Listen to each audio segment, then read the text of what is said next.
Voices.com, a well-known online casting site, announced that they had acquired Voices.ai, which is an AI site. So everybody freaked out. They got their pitchforks and torches. Lots of very, interesting things were said on Facebook and LinkedIn and Twitter. A lot of anger, a lot of frustration, annoyance. And so I, watched the discourse, and I decided that as the VO strategist, it's my job to collect data so I can share that data with my students and fellow voice actors in the community so that they can make thoughtful, informed decisions about how to move their voiceover business forward. So as a result, I emailed David Cicerelli, who is the owner of Voices.com, and I told him as much. And then I said, for educational purposes, I have a list of questions for you. So I asked him the questions, and about a day later, he replied. So with that in mind, putting my glasses on, sorry, ring lights, and here are the questions I asked, and here are the answers that I got. So my first question was, who are the voice actors that had their voices cloned? So his answer is, to keep a pulse on industry developments, I've formed a CEO advisory group of 20 voice actors where I confidentially run strategic decisions by members of the group. I've also been hosting private events called Voices Local in cities across North America to listen and learn. 7 events have occurred with more planned later this year. These efforts have gone a long way in building community, understanding concerns, and spotting opportunities where we can improve. One of the hot topics in these forums is AI voice and its potential impact to voice actors. In the past, we've explored partnerships with voice tech companies. I'm assuming he's referring to Vocal ID. However, at the time, the technology was only emerging. Fast forward 5 years, and synthetic voices have become much more advanced. Recognizing that text-to-speech technology, or TTS, was getting better all the time, it is only prudent that we revisit the space. I ran a webinar for our top talent and invited them to apply. Top talent is a list of, I believe when I checked this week, 427 voice actors who are on Voices.com, who have booked at least 100 gigs via Voices.com, have booked at least 10 gigs in the past year, and have an average rating of 4 stars or higher. While we were looking for 10 men and 10 women, their interest has been overwhelmingly positive. There's great interest in this area. We're making the selection by the end of next week. So my next question was, if they granted Voices.com permission to have their voices cloned, can you share the agreements they signed? And he wrote, they have not yet signed agreements because it's still with the lawyer, and we haven't made our selection of the talent. When we have a self-service cloning option, if we choose to continue to scale this up, the agreement will be public. Until then, we're using DocuSign for electronic signatures. By the way, David said that I am welcome to share all of this information from the correspondence, so I'm not like leaking something. I wrote, my next question was, were they paid to have their voices cloned? His answer is, we provide the technology, payment, and licensing infrastructure.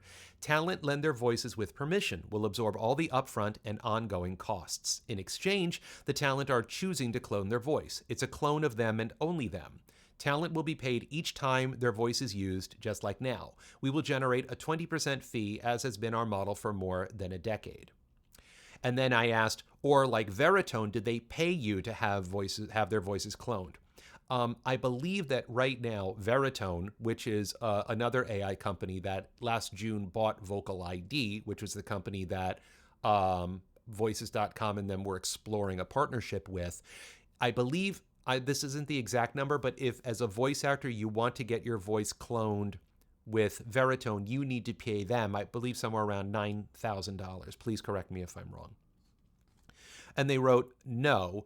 David wrote, no. This initial group will certainly not be charged to have their voices cloned. I think that's a failed model, as it's unclear how talent would realize an ROI. In other words, how would they recoup their $9,000 investment?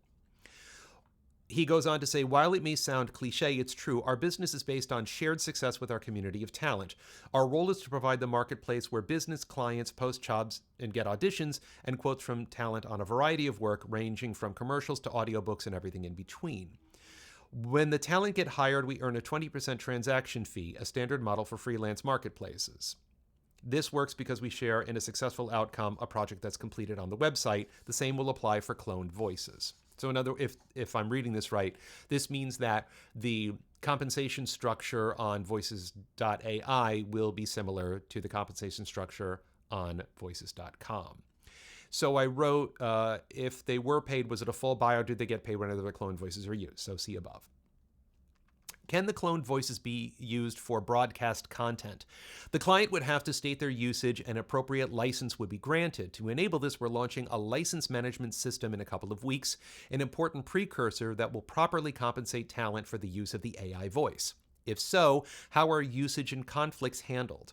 In addition to license management described above, and I can send more on this separately if it's of interest, view the attached slide for how we'll handle generated content to ensure it meets our content guidelines, family-friendly in short. And we envision having personal preferences where talent can list conflicts or other no-go zones, such as political affiliations or industries that they don't want to be affiliated with. We will provide the proper controls to do this right. So this email, this is the reply that was sent to me yesterday yesterday being Thursday, the 27th of April, 2023, when I emailed him the day before. So what does all of this mean? Now, I'm sure some of you who are listening to this assumes that David is lying, and Section 14D of the Terms of Service means that they can have and will harvest auditions and booking audio files from bookings on voices.com, use them to synthesize voices without the consent of the voice actor or without any compensation. What he is saying does not appear to be that.